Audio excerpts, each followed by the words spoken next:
Today we're going to make a ricotta cheese with only 5 ingredients, which is absolutely delicious. This is my go-to whenever I make lasagna roll-ups or stuffed shells. You could put this on pizza, wherever you would use ricotta cheese. So let's start with 1.5 cups of slivered almonds. Now these almonds have been soaked overnight. The recipe says to cover them with boiling water and let them soak for at least 6 hours or overnight. So I did soak those overnight, but I have tried it with soaking them for 6 hours, and that works fine too. The second ingredient is 5 tablespoons of water, followed by 2 teaspoons of white vinegar. This is distilled white vinegar, just any white vinegar will work. And then the recipe calls for 2 to 4 tablespoons of unsweetened plain plant yogurt. So today I'm going to use a coconut yogurt, which is unsweetened, which is the same as plain. So you might see a plant yogurt, either almond or soy or some type of yogurt, of course a non-dairy yogurt. And if it says unsweetened, that's the same as plain. So you don't want a vanilla or any type of flavor. It says 2 to 4 tablespoons. I'm going to do 4 just because I've made this recipe before and I know that I prefer it with 4.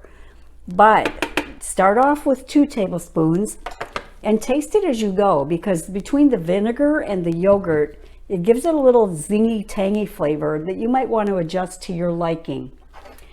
The next ingredient is 3/4 teaspoons of salt, and here I have the Himalayan pink sea salt that I use, Himalayan pink salt.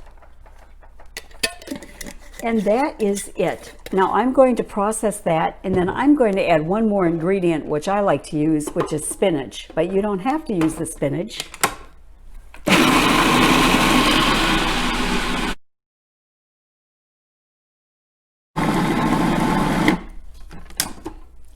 All right, this has been processing for a while and it's to the texture that I like. This is where you would taste it to see if you want to add more yogurt or more vinegar. It should have a mild, tangy, cheesy flavor to it. So this would be all you'd need to do. Now I'm going to make spinach ricotta because we prefer that. So I'm going to add this whole 5-ounce clamshell of spinach to the food processor. And it looks like a lot, but it will render down. So you can add a whole 5-ounce container, or you could go less with just 2 or 3 handfuls if you preferred. But we like it with all of the spinach in there, so let's get that added. This is so good, and if I haven't mentioned it, this recipe is from thevegan8.com. And it's so easy. The only thing is, though, you do have to pre-plan it by soaking the slivered almonds. Okay, let's get that processed.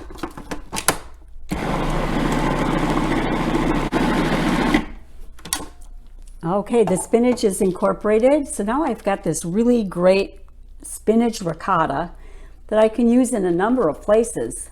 It's really a great cheese recipe, and it doesn't use tofu or cashews, which most ricottas or tofu fillings do for lasagnas and so forth. This one uses the almonds, and I just think it makes the creamiest ricotta. So if you give this one a try, let me know.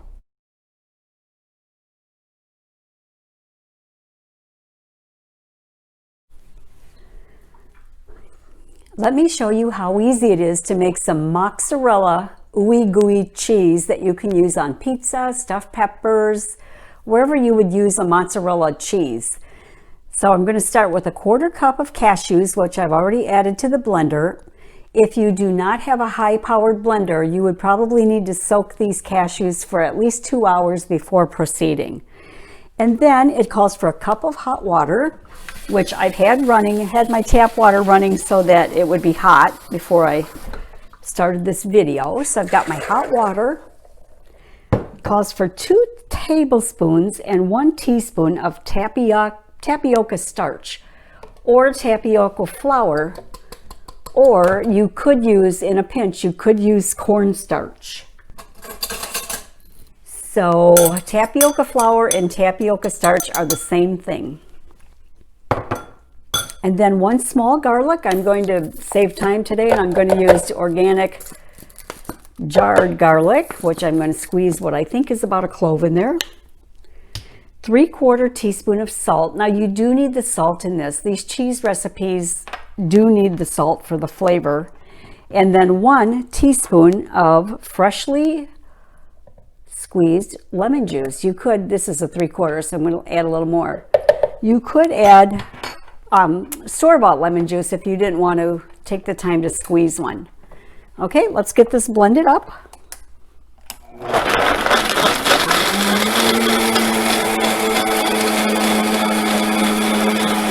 Okay, we're all blended. So next we're going to pour this right into a saucepan and get this cooking over medium-high heat.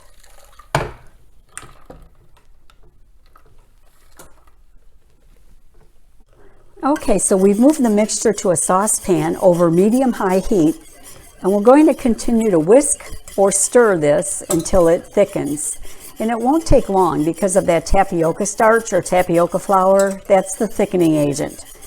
So you have to keep an eye on this and not really walk away from it, or it will scorch.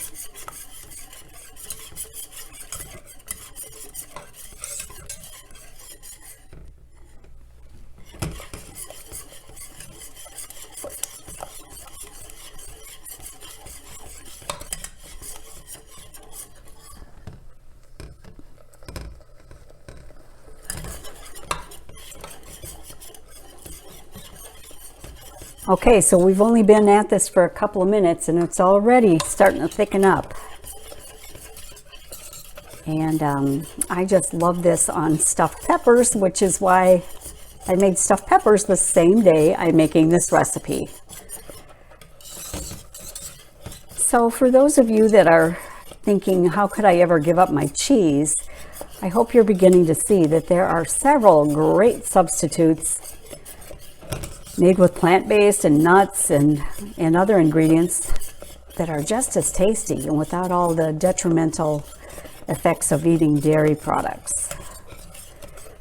All right, I'm going to reduce my heat now because this is really almost to the point where I want it to be.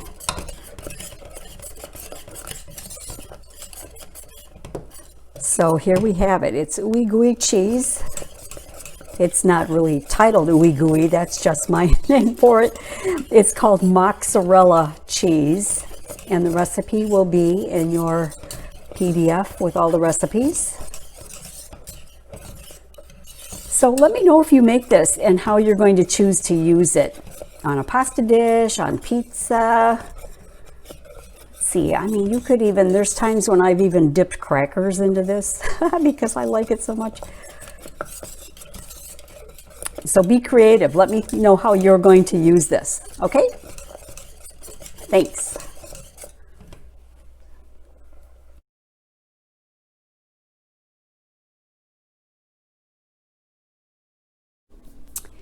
Let's make a faux Parmesan because Parmesan can be used on so many delicious recipes. And now that we're not eating dairy Parmesan, here's an alternative. This is 3/4 cups of cashews in the blender. I'm going to add to that 3 tablespoons of nutritional yeast,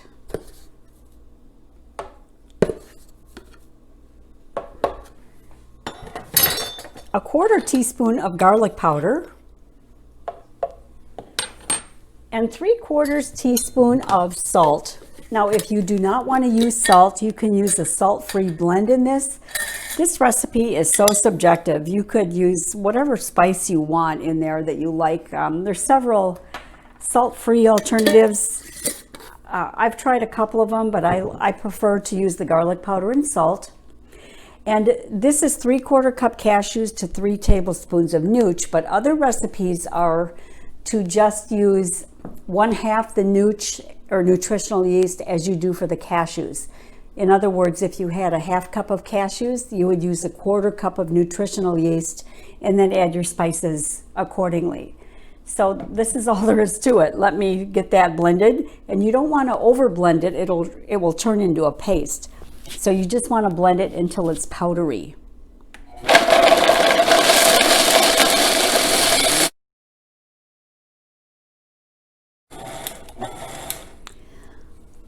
right, this is about the consistency that I want it to be. And like I said, if you process it too much in here, it'll start clumping up and turning almost to paste. So it's a fine line between a nice powder consistency and paste. So be careful. So here's how it is. It's like a cheese consistency, Parmesan cheese.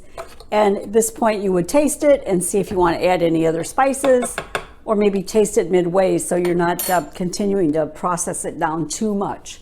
Okay, so that's faux Parmesan. Good luck with that. It's really a good topping on spaghetti or lasagna roll-ups. I even put it on into some soup recipes just to give it that little cheesy flavor.